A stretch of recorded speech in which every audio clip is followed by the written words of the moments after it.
Знаете, рубриката ни "Обратна връзка" се опитваме да отговорим на въпросите, зададени от вас, нашите зрители, но тези въпроси, на които отговорите трудно към вас идват от институциите. Днес ще коментираме една тема, която касае един огромен район, Родопите, тъй като там, знаете, всъщност вече приключи строежа на Цанков камък, но не е приключила цялата работа около строежа, става ясно. В обратната ни връзка няма да ви представим поредното нерегламентирано бонище. Всички тези отпадъци, които сега ще видите, се намират именно там, в чашката на язовир Цанков камък, която се намира на входа на Девин. Местните хора, те се свързаха с нас, обезпокоени от факта за това, че неразчистената чашка на язовира може да предизвика екокатастрофа, тъй като боклука в момента се залива с вода. И така, освен екокатастрофа, разбира се, може да бъде провален и местният туризъм, но преди всичко важно е да пазим природата. Подробностите вижте сега, след което ще коментираме тук в студио. В навечерието на пускането в експлоатация на Цанков камък, чашката на язовира изглежда като нерегламентирано бонище, а не като терен, който скоро ще се озове на дъното на язовир. Всичко това се случва на входа на Девин и местните хора са притеснени, че освен, че ще доведе до екокатастрофа, ще провали и местния туристически бизнес. По първоначален проект, чашката на язовира трябваше в цялата си продължителност да бъде заскалена, особено в края тук, защото минава входната артерия на града.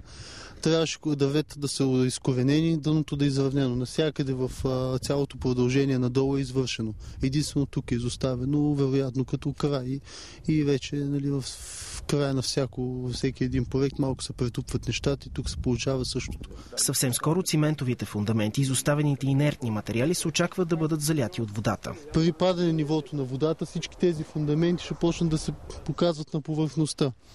Изкопите, които не са заравнени, ще предизвикат заблатявания. Оттам почва възвъждане на комари. Освен, че хората в Девин ще се сблъскат с една нова реалност, за първи път да има нашествие на комари, те се опасяват, че един от основните им поминъци, туризмът, също ще пострада. По отношение на туризма ще се получи една голяма сума инвестирана, която ще работи за електроенергия, но града вместо да опре на едно хубаво красиво езеро, ще опре на блато. Чашката на язовир Цанков камък няма да е подходяща за риболовен туризъм. Рязката граница на бреговете и неосигуреността на равномерен подстъп ще пречи на всекиго, който желае да се приближи до водата. Друг проблем според местните е, че водата непрекъснато ще подкопава стръмните брегове наоколо. Дори да искате да се разхождате с лодка във водата, това може да се окаже опасно. Големите фундаменти, неизравненото дъно, които са оставени, те пък не позволяват да се използват с плавателни цели. Ако в един момент тръгне някой да речем да плава с лодка, опира в риф и потъва. Това се получава. Владимир Солаков, председателят на Сдружението на хотелиерите в Девин, неколкократно подчертава, че притесненията за еко и туристическите опасности не идват само от страна на хотелиерите, но и от страна на жителите на Девин. Местните хора са изпратили протестно писмо до премиера Бойко Борисов, Министерството на икономиката, енергетиката и туризма, Министерството на околната среда и водите и областния управител на Смолян. До този момент обаче отговор и реакция няма. Хората от Девин са готови да радикализират действията си с протести и подписки. Това, което искат, е нещо нормално, но и спешно. Да се почисти дъното на чашката на язовир Цанков камък, да се калят бреговете и да се осигури нормален подстъп до язовира. Според местните това няма да забави предстоящото пълнене на язовира, тъй като отпадъците може да се почистят успоредно с пълненето на язовира. Много по-скъпо ще излезе обаче, ако веднъж напълнен се наложи източването му, за да се почистят оставените отпадъци. А хората от Девин са убедени, че това ще се случи, защото няма да се откажат от борбата си да разполагат с чист и годен за туристическо използване язовир. За TV7 Мерим Тенев. И така, видяхте материала. Сега ви представям Григор Стоянов, който е главен експерт в дирекция управление на отпадъците в Министерство околна среда и води. Добро утро, господин Стоянов. Това, че представител на Национална електрическа компания не е в студиото, трябва да ви навежда на мисълта, вас, зрителите, общо чия отговорността за това безхаберие, което се случва на входа на Девин. Тъй като именно Национална електрическа компания стопанисват обекта и са длъжни да го предадат в порядъчен вид. Когато направихме материала, след като получихме сигнала, пратихме покани и към Министерство на околна среда и води за отговор в студио и към Национална електрическа компания. Неглижираха ни.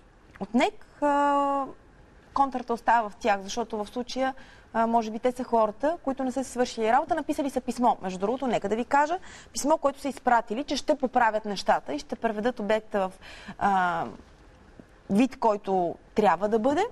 Факт е обаче, че в момента този обект със сигурност не е в такъв вид и боклук се залива с вода.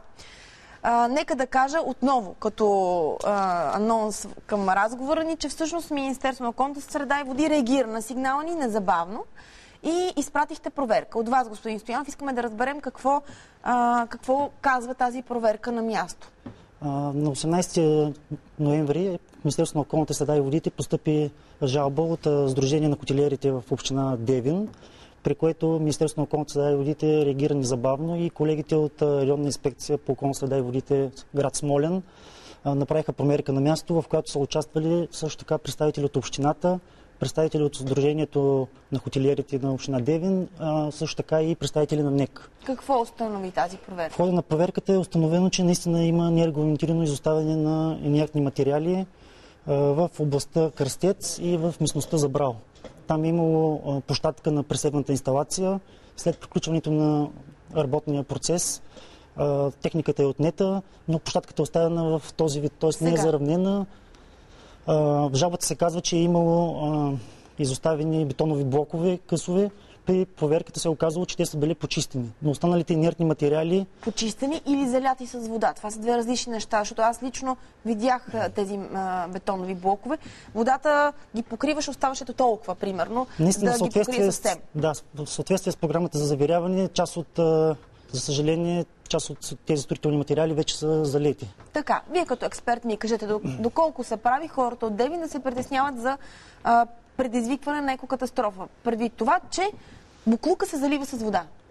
Гражданите са напълно прави, тъй като Законът за управление на отпадъците регламентира екологосъобразното управление на отпадъците. В глава 2 и 3 от закона са регламентирани задълженията на лицата, извършващи дейности с отпадъци. Съгласно член 18, лицата, които извършват дейности с транспортиране, временно съхранение и третиране на отпадъци, трябва да се извършват от строителя или притежателя на отпадъците. Така, в случая строителя свършил ли си работата според МОСВ? В случая строителя не се е свършил работа, затова колегите от районна инспекция околна среда и водите са направили предписание към Алпиния БАО, клон България, който е извършител на строителството на обекта. Съгласно тези предписания и в съответствие с програмата за заверяване е им даден срок до 10 януари, в който... До 10 януари, запомняме този срок и ще проверим какво се случва. До 10 януари какво трябва да направят? Извинявайте, само в срок до 10 декември. До 10 декември. Какво трябва да се случи до тогава? До 10 декември всички инертни материали и нерегламентирани изоставени строителни отпадъци трябва да бъдат почистени от обекта и обектът трябва да бъде въведен така, както е по проект. Тоест, дъното на чашката трябва да бъде заравнено по всички съответствия. Какво ще се случи, ако до 10 декември това нещо не е факт? Ако това нещо не стане факт, Министерството на околната среда ще предприеме, съгласно Закона за управление на отпадъците, необходимите санкции.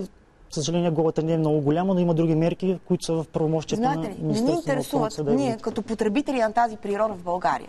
Нещо, което ни накара ние да обърнем внимание. Значи, този язовир там на Цанков камък не се прави за днес или за утре. Той няма вече неща, но той остава за винаги. И в момента, в който боклука бъде покрит с вода, това е за винаги. Очаквате ли наистина, ако строителите не изпълнят ангажимент си, виждаме и така недобро отношение от НЕК в случая към темата, защото искахме тук да има представител, няма. Те няма да изпълнят, ако приемем, че те няма да източат водата, да заравнат чашката и да я приведат в приемлив вид, както е по договор. Какво значение има, че вие ще ги глобите? Те са получили едни милиарди за Цанков камък. Милиони, хайде да кажем. Това е най-скъпия обект и скандален в България от години. Със сигурност обект, който ще работи и ще произвежда ток.